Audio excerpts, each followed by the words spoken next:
जय हिंद सर। जय हिंद। हमारे दर्शकों को मैं बताना चाहती हूँ कि आज के हमारे मुख्य अतिथि जो हमारे साथ जुड़े हैं वो भगवती प्रसाद पंडित जी हैं और ये प्रिंसिपल है गवर्नमेंट मिडिल स्कूल छोटी खजरानी के। सर आपका बहुत बहुत स्वागत है आयुष लोक कल्याण संस्था के लेट्स टॉक विद प्रिंसिपल में। थैंक यू जी सर, हमने ये प्रोग्राम इसलिए ऑर्गेनाइज कराया है कि कुछ पेरेंट्स के मन में कुछ दुविधाएं हैं तो वो प्रिंसिपल से अच्छा कोई सॉल्व नहीं कर सकता। तो मैं आपसे पहला क्वेश्चन ये करूंगी कि कोरोना के साथ बच्चों की पढ़ाई कैसे संभव हो पाएगी?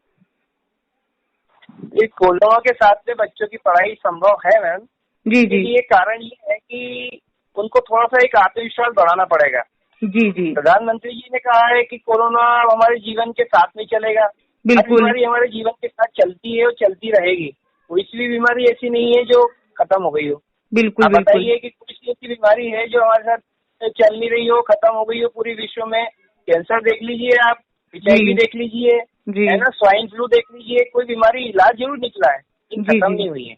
मलेरिया देख लीजिए, मलेरिया से आज भी लोग मरते हैं। तो एक आत्मविश्वास कोरोना के विरुद्ध होना चाहिए। बिल्कुल बिल्कुल, आपने बहुत सही बात पे मुद्दा उठाया है कि बाकी सारी बीमारी भी आई है और वो गई नहीं है, वो हमारे साथी है और हम उनके साथ जी रहे हैं। जी जी जी।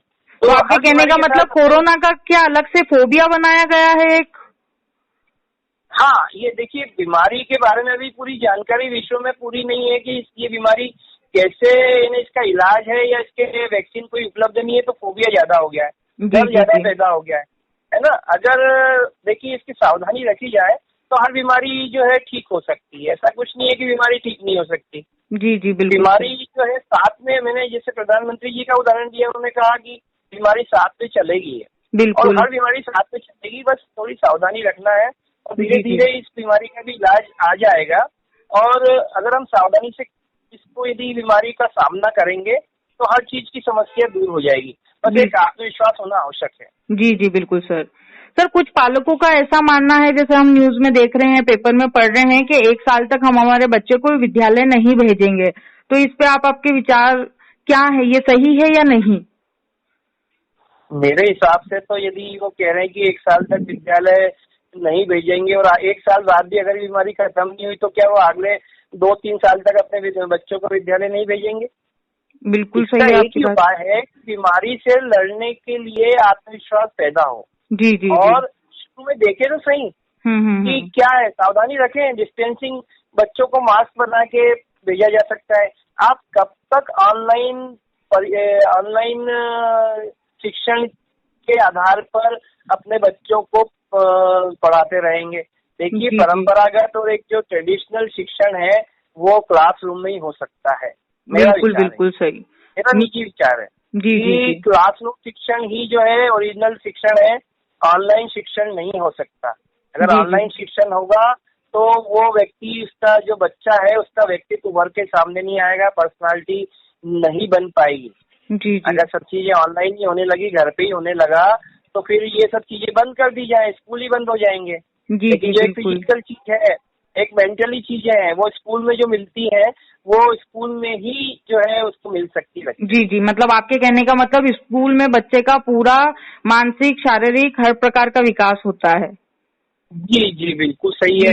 अगर ये थ्योरी है तो इसीलिए स्कूल चल रहे हैं, नहीं तो कब से जो है अमेरिका और विकसित जो देश है, अमेरिका है या जो भी विकसित देश है, उनके पास तो इतनी टेक्नोलॉजी है, वो स्कूल बंद कर देते अभी तक, ऑनलाइन ही चलता।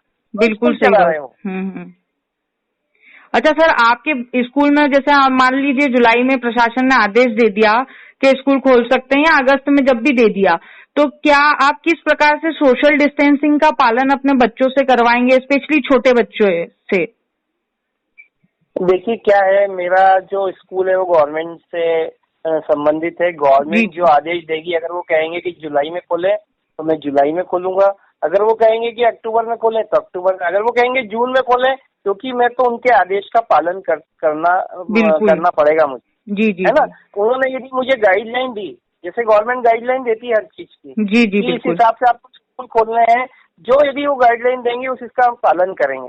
जहाँ तक मेरे निजी विचार है ना, तो मैं ये कोशिश यही करूंगा कि बच्चों को कहूँ कि वो हर चीज में सावधानी रखें, सफाई से रहें, मास्क बांध के आए, यदि कोरोना का है तो मास्क पहन के आए, जी जी और एक दूसरे से डिस्टेंसिंग रखें।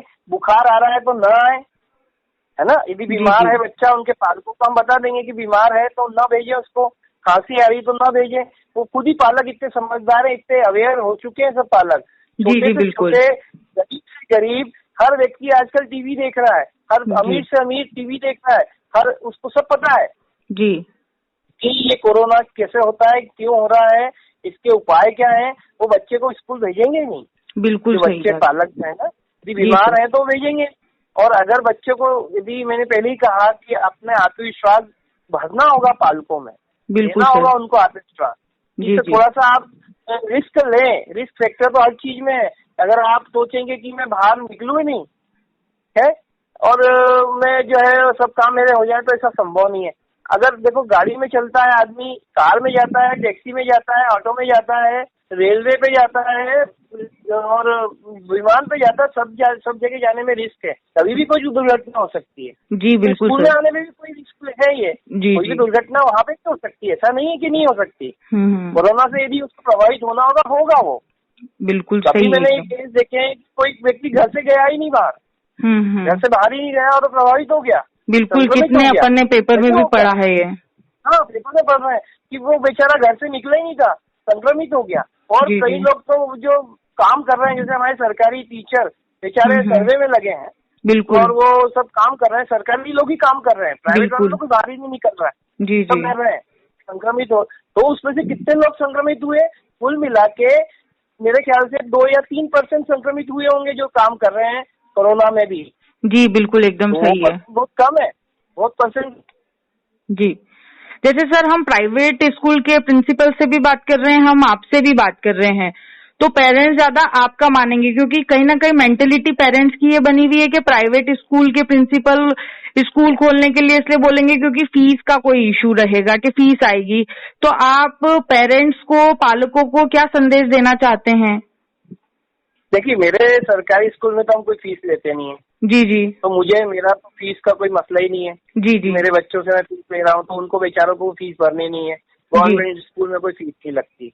जहाँ की आप प्राइवेट स्कूलों की बात कर रहे हैं, वो फीस की यदि उनके मसले हैं जी तो सवाल तो ये आता है कि वो फीस तो लेंगे। देखिए, प्राइवेट स्कूल में आप पढ़ा रहे हैं तो उनको, उनके टीचर्स को पैसे देने होते हैं, उनके स्टाफ को पैसे देने होते हैं, हर चीज उनको पैसा लगता है, उनको किराया है, उनके सब चीजें मेंटेनेंस में पैसा लगेगा। जी और अगर आपके पास पैसा है पालकों के पास में, यदि आपके पास पैसा है पालकों के पास में, तो प्राइवेट स्कूल में पढ़ाएं, उनको फीस देनी पड़ेगी, उनको मना नहीं कर सकते। पर आप पालकों को ऐसा क्या संदेश देना चाहते हैं कि वो अपने बच्चे को बाहर निकालें, स्कूल भेजे, इस बारे में आप कुछ कहना चाहते हैं? मैं उन पालकों से यही कहना चाहूंगा, चाहे वो प्राइवेट स्कूल के बच्चों के पालक हो या सरकारी स्कूल के पालक हो, मैं उनसे यही कहना चाहूंगा कि वो आत्मविश्वास रखें, एक विश्वास कायम रखें। कब तक वो अपने बच्चों को घर में रखेंगे? थोड़ा बहुत तो उन्हें बाहर आना ही पड़ेगा, रिस्क लेनी ही पड़ेगी अपने बच्चों के साथ में। सावधानी पूर्वक उसके बच्चों को वो भेजें और एक आत्मविश्वास उन बच्चों को भी दें। जी, सबसे बड़ी आत्मविश्वास देने की जरूरत बच्चों में है, बिल्कुल पालकों में तो होनी चाहिए, लेकिन बच्चों में भी है। अगर अभी से आप उन बच्चों को ये बता देंगे कि कोरोना से डर जाएगा, तो जो डर गया वो मर गया। जानते हैं आगे का क्या है। जी जी जी बिल्कुल। अगर डर रहेगा तो मरेगा ही वो, अभी से ही वो डर के ही मर जाएगा। जी जी, आपसे बात करके मुझ में भी बड़ी ऊर्जा आई है। आपने बहुत सकारात्मक ऊर्जा सारे पालकों को भी दी है, सारे विद्यार्थियों को भी दी है। हमारे साथ लेट्स टॉक विद प्रिंसिपल में बात करने के लिए सर आपका बहुत बहुत धन्यवाद। Thank you madam, thank you very much.